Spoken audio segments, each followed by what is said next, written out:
founding of Bear Pop Comics. I'm going to say good morning because I'm doing this in the morning time. This is Saturday.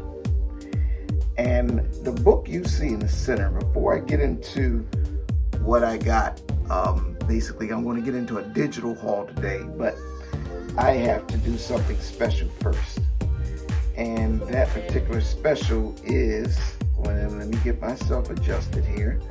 Okay, so that particular special is for Father's Day. My wife always does really good gifts. I'm gonna pull this camera back. I want you guys to see it a little bit. She got me a book, Guardian of the Ink Realm. And this book is special because that's me on the cover. You know, and it's a story, it's a company, I guess it says it's called Books by Anyone. And what it does, you want to make a special comic book about somebody, you can basically take this, give them a story, and they will create a comic book for that, based on that particular person. So let's show you a little bit of the inside of it. I'm not going to go through the whole thing, but that's me standing there. I got to go back a little further because I got it up too close. That's me standing there with the warrior that's helping me, and it's a little mixture of what I do with art and what I do with music, and I'm fighting this enemy that's trying to take my sound and my creativity. Really dope book. I read it and I was like, wow. I was, you know, she got big kudos for this gift. So this is a very special comic book to me because it's about me and I'm in it. I can't even draw myself that well. Now my beard don't look that good. Trying to get it nice and groomed and gray like that. But you see the Kickback Lounge hat on there. I do have a flannel shirt and jeans like that. So it's kind of cool, you know. And I told her the next time I have the comic book video, I'm going to feature this in here. So I just want you to know, there is a company called Ink by Me. I mean, not Ink by, Books by Everyone, not Ink by Me. What am I talking about? And they will do books for you, for people, other people, maybe even yourself. And you can get yourself featured in a creative comic book story. You just got to give them a background and everything. I think they did a excellent job, you know. So, and I got to show you this last page before I get out of it. There's these at the board doing my thing. Yeah, so I thought this was awesome. And I think that I got a special wife. She really is good with surprising me with special gifts. So that, needless to say, is a book that never gets sold ever. It's special to me, you know. So will it ever have value on the outside market? Probably not, and I don't care. It has value to me.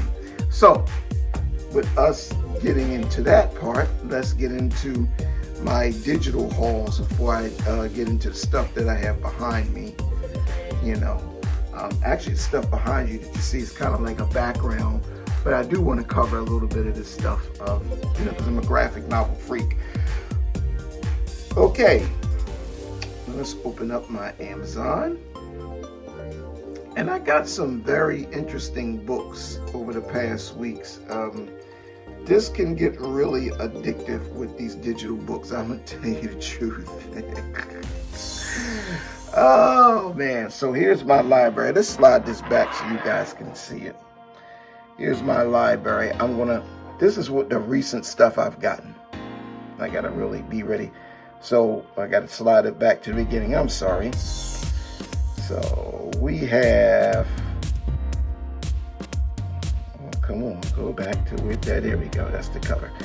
Captain America, number 143. This came out probably 1972, 73. And you know, as I say all the time, to get this book in person, like an actual copy of this book, costs way more than to get it. Like, you might can get it, maybe. I'm gonna say maybe, depending on the condition. It might be a $5 to $10 book, or maybe more. I'm thinking because the age of it and it possibly being a key issue, it could be more. but I get it for $1.99 on here, you know, on the Kindle. So we'll go back to my library, and let's see, what else did I get? All right, it's got it. You can see where I stopped. I was reading these books. I'm getting along with reading them very well. So we have Captain Marvel, excuse me, number 31. This is a classic Captain Marvel issue where they battle Thanos. And I think some of the stuff from the movie, because Thanos gets the cosmic cube in this particular issue. And this came out in 73. You see, it's the 20 center. It was 1973 all day long. And it's a classic issue where Captain Marvel, like, the Thanos basically beats all the Avengers in this. I shouldn't spoil it for you, but he beats all the Avengers in this issue. They don't get him to the second issue. But Thanos catches Captain Marvel as he's flying around and slams him and and cracks the floor with his back. That's how hard he slammed him. Crazy. And I always remembered that when I actually read the book when I was a kid. So I picked that up. I've been always wanting to, because I like Agent Venom. Hold on, let me get back to the beginning of it. Yeah. I've always been a fan of Agent Venom. I love this cover. This was one book that took off and got real hot when it came out. And it came out 2011, I believe. And Rick Remender did the story. Very tough to find book, and it's probably not cover price anymore if you find this actual book. But I've always liked Agent Venom is actually Flash Thompson, you know, because Flash went off to the military, and you know he was wounded, but they still could use his skills, and he some kind of way the army caught one of the Venom, the symbiote being and got mixed it up with Flash, and Flash had him under control, but Flash had to take sedatives to keep the savage part of Venom from coming out. Very interesting storyline, and Spider-Man, of course, pops up. So I got that one, and I also picked up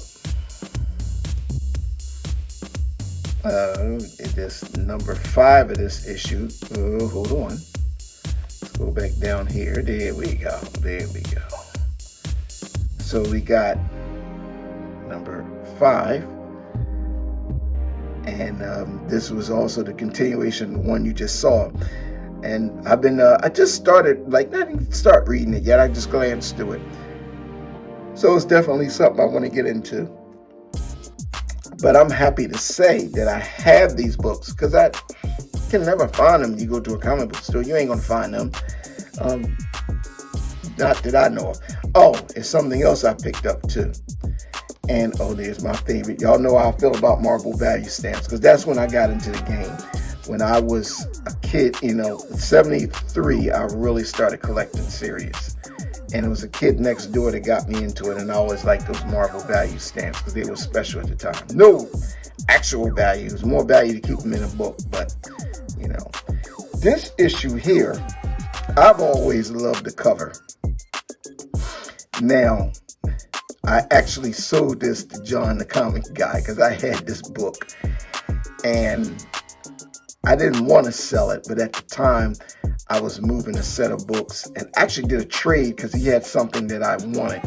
So he don't even remember it. He probably doesn't remember he got this book from me, but probably, John, at this video, you won't go upstairs and look. If you didn't sell it, you have this book, and you probably got it from me because it took me years to hunt for it, but then I wanted something else. So, but that's how comic books go. I figured I could get it back, and I basically got it back digitally. But the cover, I have to just talk about this cover. This is a John Romita cover. This has always been my favorite comic book cover for years because it was something about his time period. Now, you got to remember, '73, when we had the X's and all that stuff out. That's why they were making supernatural heroes. That wasn't a big thing to me because, that part, I was wishing they didn't have to do that with Ghost Rider as far as, the whole demonic part. But the motorcycles, you had Evel Knievel out back then. So motorcycles, choppers, all that kind of stuff was hot. And the way John Romita detailed their bikes, I thought it was so cool. I would look at this cover for hours and just, how he made the bikes so detailed. So, just to me, y'all don't gotta agree with me. One of my favorite covers and I believe one of the greatest Marvel comic covers in the 70s. That's just my opinion. It's just the whole composition, especially the white background and how the colors and everything pop out.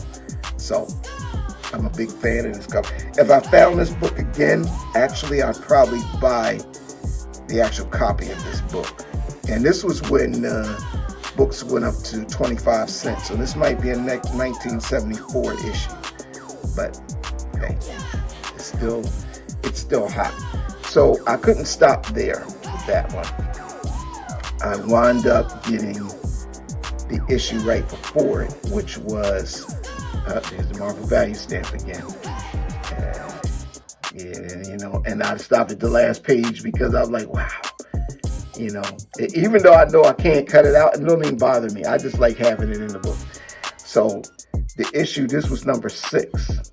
And this was my this would be my second favorite Ghost Rider cover. Because once again, the detail and stuff on that classic Johnny Blaze costume, then the bike. If you look at the bike is nice. They did great work on that bike. That's John Romita again. I'm pretty sure John Romita did this cover. I could be wrong, but it looks like his work. And then the red background, like these were two really hot covers, And you don't see that kind of detail in comic art today. Now, some very different stuff out, but this classic, very anatomy correct type comic art, they've changed a lot from that. They've taken a lot of boundaries and stuff, broken boundaries, and did some different things. But you just have to appreciate this kind of stuff. It's cool, Plus the constant consistency of the logo in the corner. I always like that. You knew if you were picking out a book from the 70s and you were looking for your superhero, whatever you like, you look in the corner and you see that trade dress right there, you see the character. And then there was no confusion about who the character was if you was new to the comic. So if you look at that, you match it down here, you knew you was getting this was the Ghost Rider. So I just wanted to point those things out because that's something that I like about the older books. Hold on, there we go. All right. Let's see, what else did I pick up? Because I picked up a lot since we've talked. Oh yeah, so this was a graphic novel. They're cheap on here. I think I got it. It really retails at about $25. The Kindle had a sale, and I got the whole graphic novel of the Amazing Spider-Man, Kraven's Last Hunt. So it picks up that story where Kraven hunts Spider-Man, and finally he captured, he beats him, captures him, and then he has nothing else to live for, so he takes his own life. So it picks up that story, and it's a very renowned story. And the guy, what's his name, J.M. DeMatteis, he wrote it. John Romita Jr. did the art. He got did some art on here. But Mike Zeck is the main artist, which everybody knows Mike Zeck, really from the Punisher fame. So yeah, I picked this up. I'm not done reading this, so I got a lot to do. But for $5.99, and this book retails for, if I got it on Amazon, the actual graphic novel will be like $25, maybe more, because this is a popular. They can go up to $30 because you get the whole story run of that particular story. So I got it real cheap, and I'm good with that. All right, so where we at? Let's go to the next thing that I picked up. Oh yeah, I picked up this. You know me with the indies. So now I'll tell you something about this book. When I was trying to collect this book by single issues, never could find number 1. I would find number 2, number 4, maybe 5 or 6. It was all sporadic. Never could find it. And I would go out of town looking for the bin, through dollar bins, and couldn't find number 1 of this book. So I just got tired of it and looked for it online. It's published by Boom Studios. And I started reading it. It's very interesting. You know, it's a good book. I liked it when I first got it. You know, so it deals with the Excalibur sword, knights, into modern day, you know, a lot of kind of like suspense and espionage type stuff. It's a good book. I'm not going to get all into it because I just started reading it. So, you know, but I wanted to finish off the rest of the story. Also deals with some supernatural stuff too. So it's all in one. So it's a good book. So we'll go over here and let's see what else I picked up. Oh, just a reminder. This book here, because I showed you this book before. And this particular book I have finished and I liked it so much I'm getting ready to get volume 2. And this was Death or Glory, and her name is Glory. So she was actually trying to bring down a human trafficking ring. No, I won't say human trafficking ring. They were kidnapping people and selling, you know, killing them, selling their body parts. And she was actually trying to take them down with the help of this. He was a young Hispanic gentleman, and his either daughter, I believe it was his daughter, was taken too. This bad boy reads like a movie.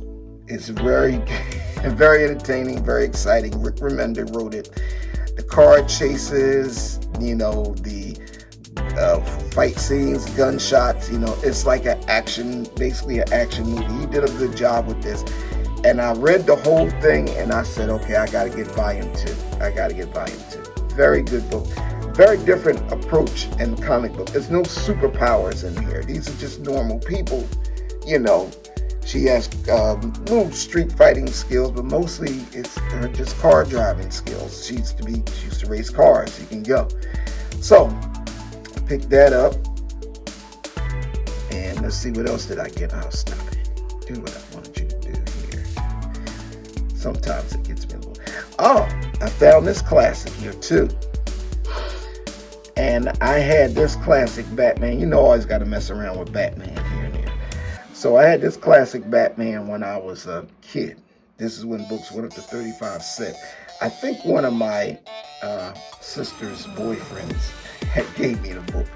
You know, he knew I like comic books, and he was trying to make a good impression, which was cool because I've always liked this book. And this is the first time I've ever seen Deadshot. But obviously, since Deadshot's Revenge, so you know that this ain't the first time he showed up in the Batman book. But this was the first time I've ever seen him. You know, and I had this cover. The cover was interesting. It took me a while to look at the cover to see what the heck was going on. And that's what made it so interesting. And then, you know, Deadpool had this gear on that reflected Batman. And, of course, his classic wrist guns and all that. I loved it. And I read it again, and I still loved it again.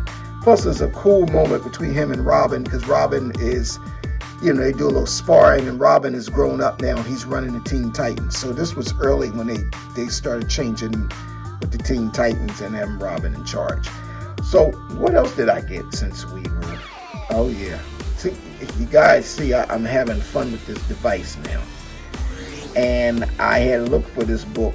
I even asked John if he had it, but he said I think he had a copy of it, and he, you know, sold fast. But to add to my Incredible Hulk collection, I had this book also when I was a kid, and I've always liked this classic battle. Hulk wasn't dead; he just was missing but he was in another part of the storyline. So they decided to feature Doc Samson, the superpowered psychiatrist that was trying to bring down the Hulk and, get him to change back to Banner. And, but he's always, Doc Samson always liked him. Got a weird kind of costume. It's very colorful, blue tights, yellow boots, and red shirt, and yellow and green hair. That he's still cool in my book, but that design it's like walking Christmas time. But nevertheless, when I was a kid, I thought he was the coolest thing. And he takes on the Rhino, and this is a good fight, very good fight in this book. It's worth 30 pages, and you get it. And I got it for $2. And I complain, And would I actually get the book one day? Probably will run into it and keep it, or maybe hustle it. I don't know. I got a lot, guys. See, so you see, I'm not even getting through some. So this is also what I got too. I picked up X-Force. This is another very cheap graphic novel I got on sale for $5.99. Sorry, not X-Force, X-Factor. Because I'm trying to continue building up the collection of my single issues, my actual physical copy issues. But I got the graphic novel first. Now, this graphic novel has not come down. This graphic novel has been online, averaging $30 to $35. So it still must be very popular. But this is the first appearance of Apocalypse, and so it collects from that whole collection. And then there's a villain in here called Frenzy, which was in issue 3, which I can never find. Tons of 2, but never could find issue 3. So we got the whole thing, and of course I'm enjoying it because I knew I wanted to get that. And what else did I grab? Another X-Factor. I've been going to town with this thing. I spent a lot of money on it. It's not a lot. Let's say it's less than getting the actual books, but it can, if you don't control yourself, it will build up. So this is an X-Men graphic novel, the original X-Men. I think this was an omnibus I picked up. X-Factor, the original X-Men, I'm sorry. I think this was the omnibus I picked up, and it has Walt Simonson art, if you guys haven't recognized it on the cover, so I had to get that. And I just started getting into that, so I can't really go too far into detail, but building up the X-Factor collection. Then, see, this video's getting longer. I didn't think it was going to be this long. I picked up this here, because somebody was talking about it online. It's by Aspen. So cover was interesting. I haven't started reading it yet. I'll get into it. But yeah, I got this whole issue here. I could have gotten, I might, if I like it, I'll go back and grab the graphic novel digitally, So it's cool. And what else do I have here? Oh, wow. It's just so much stuff I picked up. I had to get the classic Daredevil. Let's go back to the front page. This is from the 80s. This is Frank Miller's story.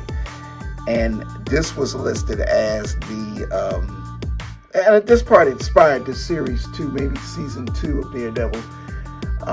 This was 1982, number 183. So this was the Angel Dust murders. It was somebody that was spiking people's stuff with large doses of angel dust, and they were, dying and stuff. And it had some connection with the Kingpin and whatever, and so a very interesting story. And this was the first time, I guess, the Punisher and Daredevil met.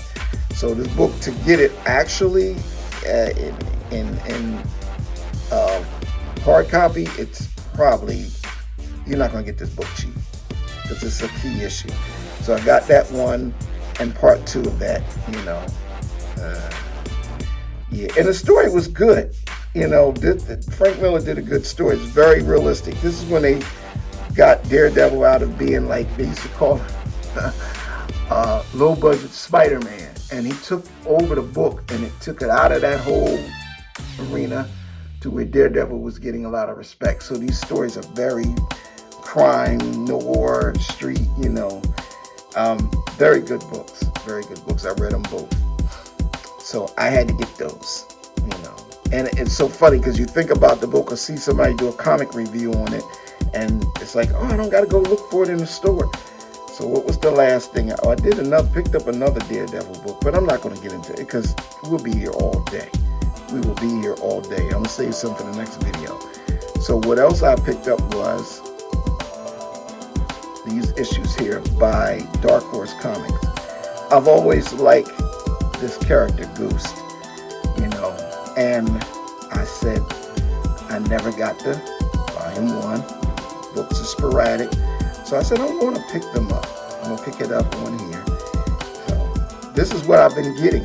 This is the books. I got a huge collection, starting to be a huge collection here on the digital format, which is good because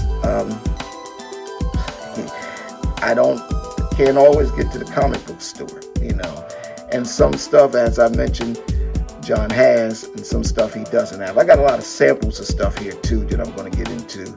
And the last one I will say before I go is this one here. This is a Scotty Young. We got to tap the bottom. Hold on. Scotty Young, I Hate Fairyland. It has another name, but I'm not going to say that name on here. So that's because it's Scotty Young. And later on I'll start messing around. I might pick it up. It's got some good reviews, but his art is different. It's Scotty Young, and I just like his approach. So this is good to get.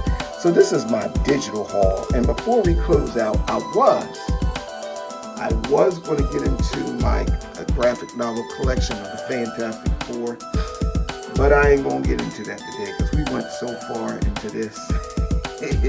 So the next video that I do, unless something else pressing comes up, I'm going to get into these guys in the background. And I have one of my favorite books. I'll close this out so I won't get into that yet. This graphic novel, the last George Perez, I believe, project with the Avengers. And this came out in the early 2000s. Love this book. When I had the single issues, I loved them too. But I did business and I flipped them. But I got the whole collection in here, and George Perez goodness all through this book. One of my favorite graphic novels. And you got some stuff in here with some other guest artists too. You got Andy Kubert is in here, but the main thing I got it for was George Perez. And this artist is just dope. It's just dope. The detail is amazing. Stories are good. I mean, this was a good Avengers run. I love the whole thing. So this is one of my favorite ones that I got. This is some Andy Kubert art here. But as you see, and I had all these issues. You see the marker there. That's where I stopped reading. But I had all these issues, but I had them sporadically, and after a while, you just want the whole set. So this was stuff that I've treasured a lot. So guys, I'm going to get out of this video now because I don't like to go this deep into what I'm doing. Try to keep it at 20 minutes. We are at 28 minutes, getting ready to hit close to 30 minutes. I think that's long enough. So this is Michael T. Downing of Bear Pop Comics. And I want you to have a great day and pick up some good comics.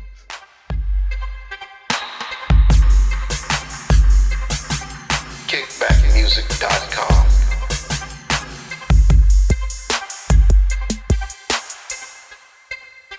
Welcome to the sound.